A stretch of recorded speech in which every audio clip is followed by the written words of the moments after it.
Hey everyone, this is Noblars here, and today in this video you will probably see the coolest custom you will ever lay your eyes on in your entire life. This figure here is my older brother's one and only master custom. This here is Boba Fett's daughter in her Mandalorian armor. This figure here has so much detail that this video, I'm going to have to do a two-part video just because there's so much stuff to this figure. But this custom definitely outshines everything that I've done, and he unfortunately hasn't made any customs in quite some time just because he's married and has a job and kids and all that fun stuff. So this figure here was the last, I'm pretty sure it's the last custom that he ever made, but he certainly made it count with the amount of detail that he put into this figure. But like I said, this is Boba Fett, I almost said Jango Fett, this is Boba Fett's daughter, and she is a Mandalorian. There's also I gotta put the helmet over here. It has a really cool helmet. So this figure has a ton of accessories, a lot of detail. Just for starters, over here we have this vehicle, I'll start with that. It has its attachment, which I will put on here, but just for the purpose of being able to see around the whole figure, I put it on my platform, which I will take it off so you can see that. But it has, this attachment goes for the front of the speeder. It has these blasters, there's an attachment for the jetpack, gun attachments, two different weapons, a really awesome cape, this really awesome droid. I'm going to say the word awesome a lot of times, just bear with me. And then this amazing droid right here that goes with it. So there's a lot of features to this figure, a lot of bells and whistles. So just bear with me because this video is probably going to be two parts and it's probably going to be pretty long, but this figure is definitely worth it. I hope you guys watch the entire thing. So I'm going to go ahead and get right into it. This is going to be a little bit different than my normal videos because it's not my figure and I wasn't there when it was made. So I can't go into a lot of detail about how stuff was made or what.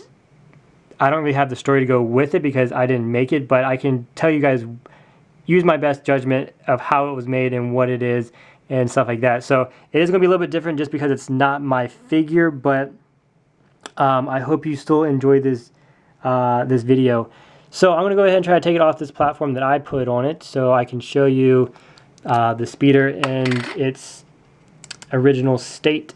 Now there is some pieces missing because like I said, this thing is like 5 years old or something like that, and it's kind of had a lot of moving around in its history, and it's been in a box and it's been in storage and all these things. So I hope I have all the pieces here, but the original look of this speeder, now if I do get something wrong in this, I do apologize because it is my brother's and I'm not too sure exactly how things go, but I'm going to use my best judgment from what he has showed me. So these attach to that, and then it has like all good pod racer engines.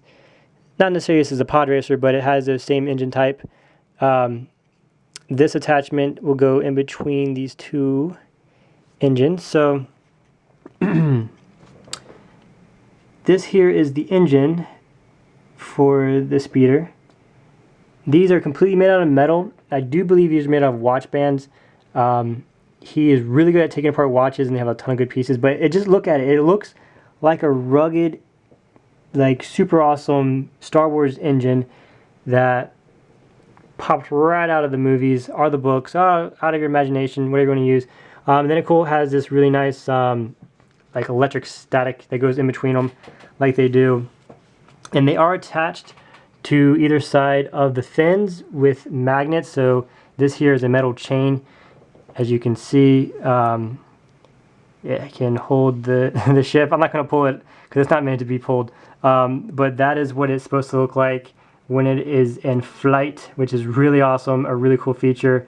So this here can detach, which is really good because it's I don't want it to get in the way of the rest of the vehicle, but that is a really awesome attachment that you can use. So if you're like trying to display this thing, it has that, which is a really cool feature. So moving on, now that I did that, I actually kind of want to put it back onto the platform, but it's okay. You'll be able to see like this. Ready. So I'm just trying to figure out where to begin because there's just so many cool features on this thing that it's just hard to even imagine. Now, I wish I had one of the original speeders so I can show you the before and after, but he added this metal on the wing to extend these fins out a little bit farther, which definitely gives this a really nice look because the short stubby fins weren't really that cool. So it has a bigger wingspan, as you can see. So he has those there, and then here he put the magnet within the metal, or in the plastic, which is pretty cool. So it's flush. He embedded that in there. And then he just added a ton of detail, a lot of metal on this thing, just to kind of give it that rustic, almost steampunk look to it. Added a lot of gears up in here. Like I said, he's really good at taking apart watches, so a lot of this is like watch material. See how close I can get this to focus. On the front, there's a lot of just gears and gadgets and doodaddies in there. This color scheme is really, really cool too. He mixed gold with, I believe this is some kind of a metallic blue, kind of tealish looking color, but that color scheme is going all throughout this vehicle. Did a really good job painting it. And then this here is a type of metal, but it's like a mesh metal that he left that the original color, which I think pops out really nice with this vehicle. Both sides are the same. And then he added these metal fins, these metal plates on either side, kind of just surrounding the seat, mainly in the cockpit. And then moving up here on the front, he does have a little, I guess that would be not like the sight. It could be either the sight like would have like in a plane, or it could be just like the hood ornament in a really fancy car. But let's go with the sight for now because that makes more sense. But just look at the detail in this vehicle. This is just insane. And then of course the window up here, he even put a little crack in the window with a bullet hole, and it just kind of gives some more battle damaged ruggedness to the vehicle. And then here on this side is a this is magnetic. This is also, it's supposed to do that. Ugh. Stay. Okay, so alright, that is magnetic, but those are her pistols. Our pistol right there on the front, so if need be, she can reach down and grab that sucker. And I'll take this out because it's hard to do it one-handed.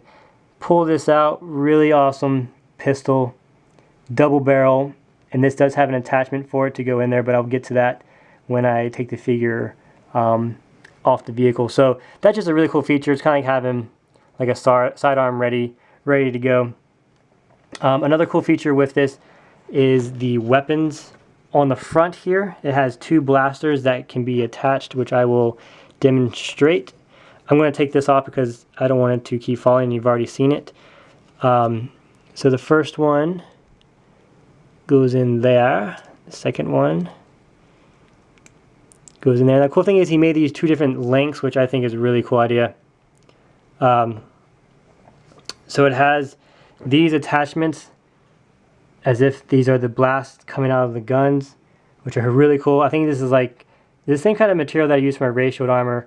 Let me take them out.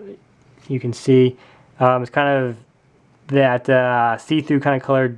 Cut this up really nice, make it look like a blaster shell. Not a shell, but just like a blaster coming out.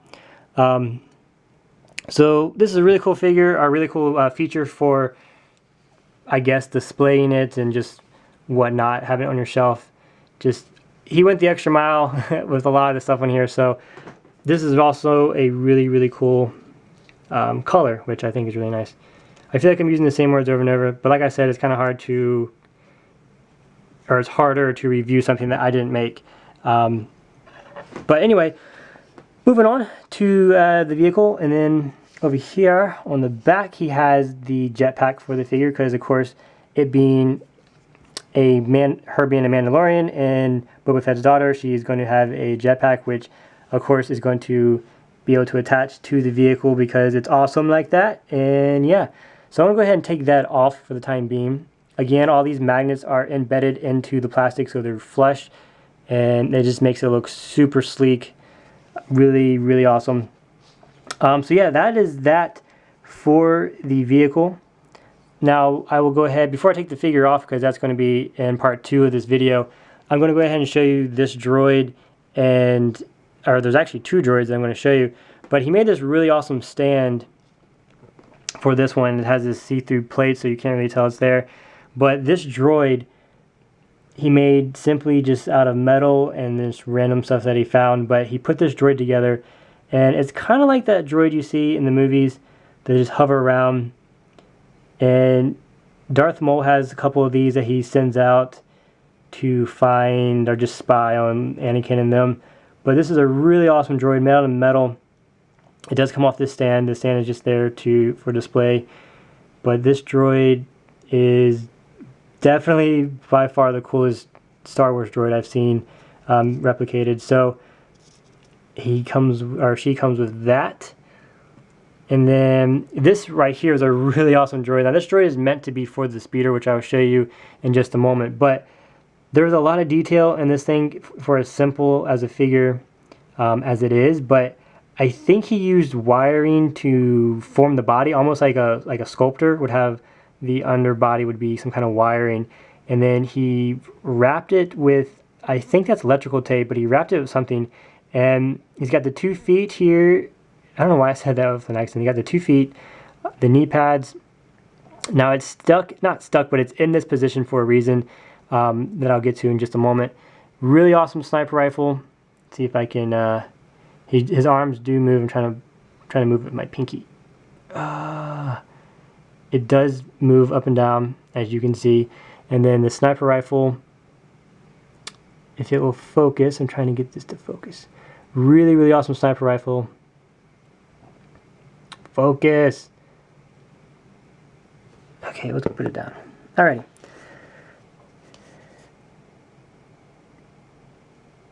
There we go. Okay, so really good gun. Now he even kind of went into the detail of the fingers of the droid that is holding the gun, which is really cool. It has a little scope, a little iron sight there. Super awesome sniper rifle. And then if you look at the head looks exactly like IG-88's, which I don't know how he made this. I'm assuming he just found pieces, but that is the exact head of that droid. And I don't know how he recreated it, but it is a really awesome Star Wars head for a droid. And he did an amazing job to recreate that. He even put the red in there for the eyes. But yeah, this is a really cool droid. Even has a knee pad right there. A really cool backpack. And just a really cool, simple little guy. But the cool thing is, with this magnet on the back, that this droid, there we go. He's supposed to be kind of like a ride-along for this vehicle. So as she is flying around, he is kind of like the R2 unit of this vehicle, and just has this really cool position that he stands right here on the wing. And then if anybody's behind, he can use his sniper rifle, or he can turn around and just kind of be like the wingman. But this is her assistant, sidekick, whatever you want to call him. But a really, really awesome figure, and I love the feature that it can just magnet to the vehicle. And then, of course, if he wants to pop off and start blasting away at stuff with this super awesome sniper rifle, he can do so. But yeah, this is the vehicle, the droids, and in part 2, I will take the figure off the vehicle and then show you all of the accessories, because that's where all the cool stuff are. It's awesome as it is, but that's the main thing, is the figure itself. But yeah, I hope you enjoyed seeing this really, really cool vehicle. I'm sorry for all the words I repeated, because this figure is just awesome and super cool, and I can't really explain it without using those words a billion times. So if you liked this video and you like this custom, hitchhike this video. I will put a link down into the description down here, or actually I'll put it right up in here. If you click on that, it'll take you to Right Knight's channel. He has a couple videos, but he doesn't have a lot of them. I actually do have the majority of all of his customs, so I'll probably be posting the stuff that he's made in the past. But he does have some videos up that are really cool, so go check those out. Show some support. Leave a comment down below. Let me know what you think of his customs, and Hopefully one day mine will be as cool as this, but I will put part 2 out tonight. I might also try to make the You Pick I Paint custom. I've already finished the custom right there for the contest winner, which I will show you probably tomorrow after my tutorial that I'm going to make. So that's coming out soon. But yeah, I'm going to put a link right up top here for part 2 when it comes out. So stay tuned for that. It will hopefully be out later tonight. And Jonathan, if you're watching this, I hope I did a good job reviewing your custom. There's a lot to it, and it's kind of hard to take in all at once, but I will do my best to do it justice in this video with this review. So, alrighty, stay tuned for part 2, and I'll see y'all later. God bless. Take care.